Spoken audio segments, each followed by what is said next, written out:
Hi, this is Jason from Horrific Nightmares, and it's time for a positive spin. Today, we're going to be taking a look at Hard to Hold, starring Rick Springfield. Now, my history with this film is pretty extensive. Actually, it came out in 1984, and I used to spend a lot of summers and weeks over the summer at my cousin's house. And he has two sisters, three sisters. God, I can't even remember my own family half the time. Yeah, he has three sisters, and of course, one of his sisters was like a year or two older than us, and she had the biggest crush on Rick Springfield. And where I grew up, and I know I've said this before, but we didn't have cable. And yeah, I know smoke signals, and we had to beat on rocks and all that kind of stuff. I get it. I'm old. But they had HBO and Showtime. So we used to watch a lot of stuff during the day when I was over there because, of course, um, my aunt and uncle worked. So we would watch stuff that would come on HBO and Showtime. It's where I saw Jaws 2 for the first time. That's where I saw um, History of the World Part 1, which is one of my favorite comedies. Just a great comedy. Wavelength, movies that basically lived and died in the 80s or the late 70s. And Hard to Hold was no different. Now, I said my cousin had a crush on Rick Springfield, so, she wanted to watch it. We said, that's fine. My cousin and I were probably, I don't know, writing something or drawing something or playing guns or whatever we were doing at the time, and kind of half watching the film and half not watching the film. And, it didn't really appeal to me too much. I wasn't really a big Rick Springfield fan. I knew some of the songs because they were popular on the radio back then. But, he and I were just kind of meh on the whole thing. Well, that was many, many years ago. So, of course, I got married, and my wife is a huge Rick Springfield fan. So, of course, this movie and everything else he was in kind of came back into my life. And it was pretty interesting watching this movie after not seeing it for so many years. Like, I remembered a few parts, um, but, you know, as a whole, the movie was just kind of new to me. Like I said, my cousin and I didn't really pay much attention to it. So I watched it, and this movie gets a 4.9 on IMDb. And a lot of people make fun of this movie because they kind of think it's nonsensical. Um, but it's not that bad.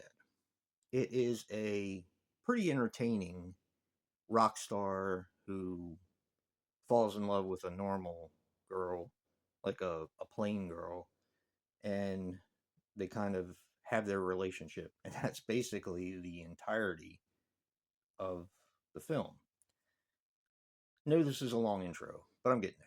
So let's put a positive spin on Hard to Hold. Um, First of all, this movie has an amazing 80s feel and vibe to it. And I love that. That is a huge positive for me. The 80s were so cool. And even when a movie is maybe not as good as it could be, the 80s vibe really hits that nostalgia for me. I love the soundtrack. I think the soundtrack is really good. Um, I don't mind Rick Springfield music. I kind of have to listen to it because my wife is a fan, just like she watches horror movies that she may not like to see because, that's marriage, give and take. I can't even tell you how many times I've seen Rick Springfield live at this point.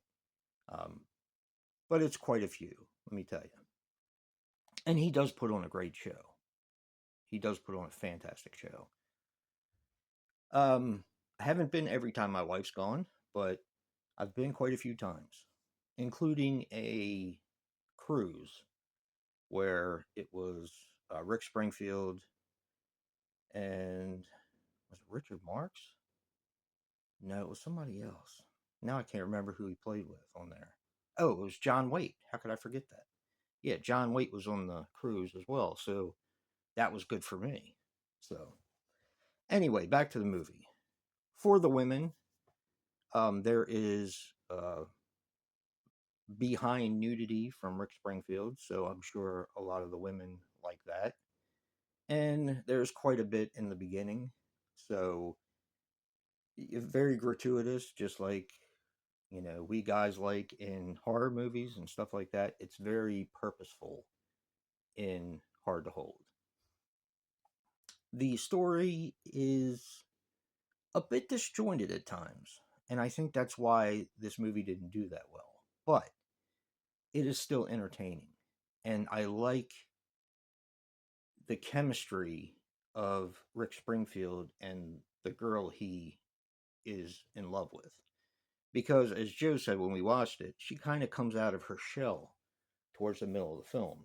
And it's nice. It's nice to see that.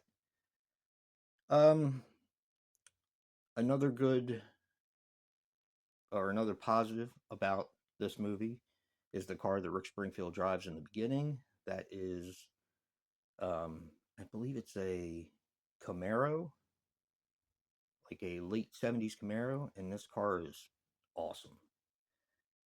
Um, we also have Patty Hansen. I'm not sure if you guys know who she is, but I will fill you in. This movie came out in 1984.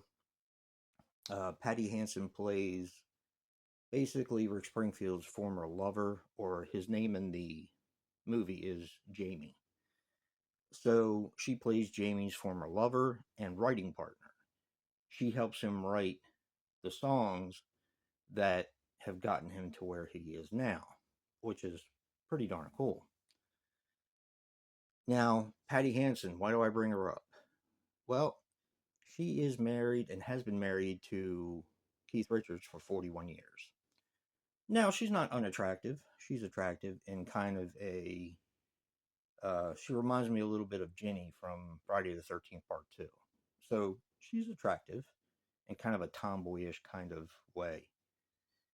And I thought it was interesting because one of the songs he wrote for the film, Love Somebody, which I'm sure you've all heard on the radio a million times. Love Somebody is one of his more popular songs. I was told that he wrote that for Patty Hansen. So I'm not sure if there was something more there, but yeah, don't really know. As I said, the soundtrack is on point. It's really good.